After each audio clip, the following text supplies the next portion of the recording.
படகு தலைகீழாக புரண்டது. 16 நாட்களாக நாம் நீரில் தத்தளித்துக் கொண்டிருந்தோம். ருமால் செய்வதற்கு எதுவும் இல்லை. நாம் கடல் நீரை அருந்தி படகில் இருந்த பாசியை உணவாக கொண்டோம். 16 நாட்களாக வாழ்வுக்கும் சாவுக்கும் இடையில் போராடியதை திருகோணமலை வைத்தியசாலையில் உள்ள இந்த மீனவர்கள் மீண்டும் நினைவுபடுத்திக் கொண்டனர்.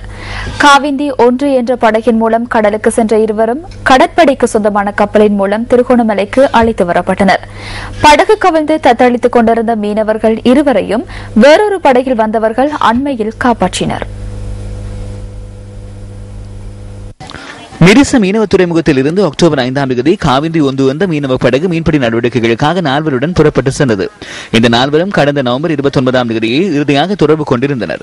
பின்னர் கவிழ்ந்த படகில் இருந்த 2 மீனவர்கள் நேற்று முன்தினம் ஆலோகா என்கின்ற படகில் சென்றவர்களால் காப்பாற்றப்பட்டனர்.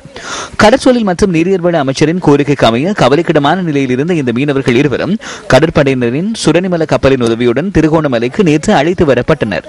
பின்னர் இவர்கள் இருவரும் மேலதிக சிகிச்சைகளுக்காக திருகோணமலை அரசு வைத்தியசாலையில் அனுமதிக்கப்பட்டனர். உயிர் பிழைத்த இந்த மீனவர்களின் உறவினர்கள் இந்த முற்பகல் திருகோணமலைக்கு வருகை தந்தனர்.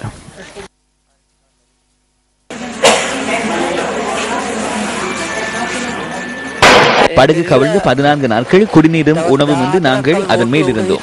நமது படகின் ஸ்கிப்பர் ஒரு போத்தல் நீரை தந்து எம்மை உயிர் வாழ வைத்தார். அவருக்கு புண்ணியம் உண்டாகட்டும். அவரும் ஒரு வாரத்தில் காணாமல் போனார். நீரை அருந்தியே நாம் உயிர் வாழ்ந்தோம். 2 நாட்களுக்கு முன்னர் டெரில் நோய்வாய்ப்பட்டார். ஏனையவர்களும் நோய்வாய்ப்பட்டனர்.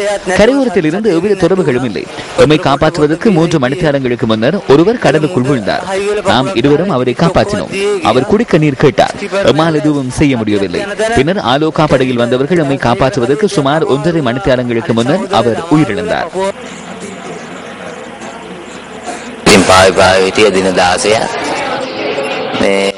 16 நாட்கள் கடலில் தத்தளித்துக் கொண்டிருந்தோம்.